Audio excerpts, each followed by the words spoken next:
Olá a todos. Estamos começando aqui o módulo da disciplina Estado, Governo e Mercado. O tema central, então, como o próprio título da disciplina já demonstra, é a discussão em torno do Estado, mais precisamente a relação entre Estado e sociedade e o seu desdobramento específico na relação Estado e mercado.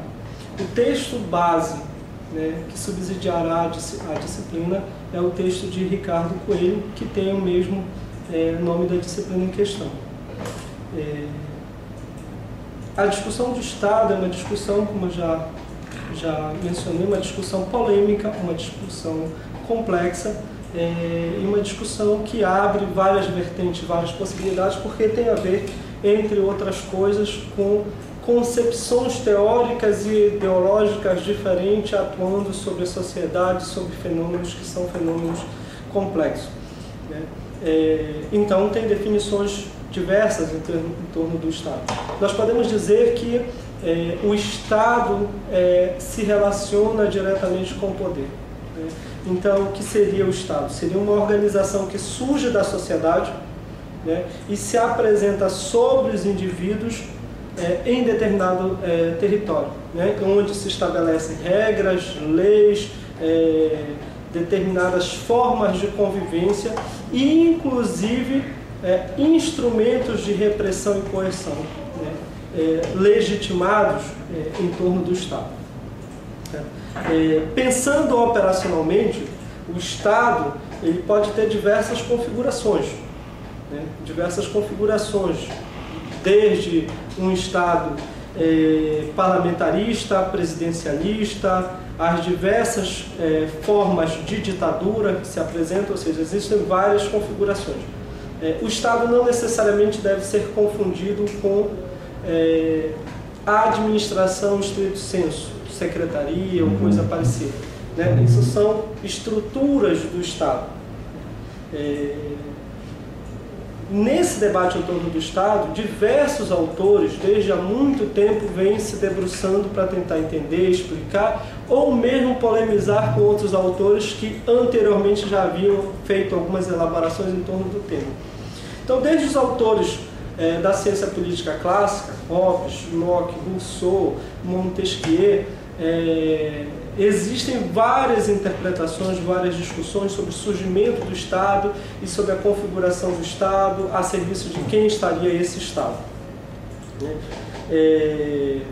Outros autores foram surgindo e fazendo suas contribuições. Do ponto de vista da economia propriamente dita, da economia política, há um autor que dá fundamentação à defesa da não intervenção do Estado na economia. Esse autor é o Adam Smith, antecessor a um outro autor que vai surgir e que vai fazer uma crítica forte e radical não apenas ao Estado, como particularmente ao modo de produção capitalista. Esse autor é o Karl Marx. Então, nós estamos vendo que aí estão se configurando duas grandes matrizes teóricas. Uma matriz que joga toda a responsabilidade para o mercado e o Estado não tem que intervir no mercado, e uma outra matriz que surge como uma crítica ao modo de produção como um todo, o modo de produção capitalista, incluindo aí a crítica ao mercado e ao Estado capitalista. Para entender essas duas vertentes é importante entender um pouquinho do momento histórico em que essas vertentes surgem. Primeiro, o liberalismo ele é antecessor ao marxismo. O liberalismo reflete um período de transição do feudalismo para o capitalismo. Neste período de transição do feudalismo para o capitalismo, há uma classe social em ascensão, que vai paulatinamente se apropriando do poder econômico, se transformando na classe economicamente dominante. E depois vai passar a lutar pelo poder político.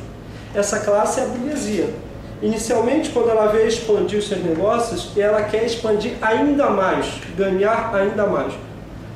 A questão é que o Estado, ainda muito preso às regras e normas feudais, era um Estado que tinha um grande controle, uma grande determinação sobre a sociedade, sobre o mercado. né? E a burguesia não queria isso, a burguesia queria liberdade para os seus negócios, liberdade para obter mais lucro, liberdade para ampliar o comércio. E com isso se chocava com as normas e regras estabelecidas pelo mercantilismo e ainda com os resquícios feudais.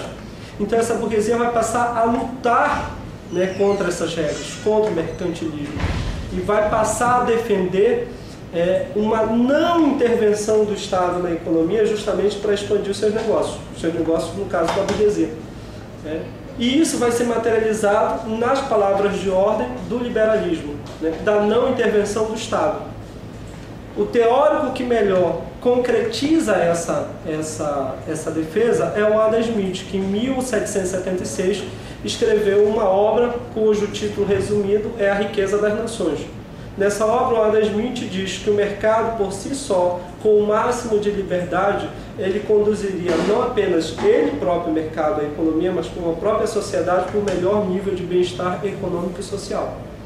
A intervenção do Estado deslocaria o mercado, a dinâmica econômica e a sociedade para esse melhor nível, ou melhor, deslocaria desse melhor nível, do caminho do melhor nível de bem-estar econômico e social.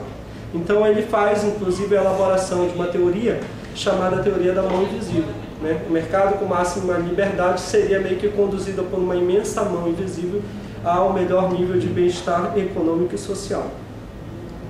O fato é que a burguesia se transformou não somente como uma classe economicamente dominante, mas a partir de um determinado momento, com as revoluções burguesas, ela se torna a classe politicamente dominante também, né? E isso abriu condições para um desenvolvimento ainda maior das forças produtivas, que vai se materializar na Revolução Industrial, né?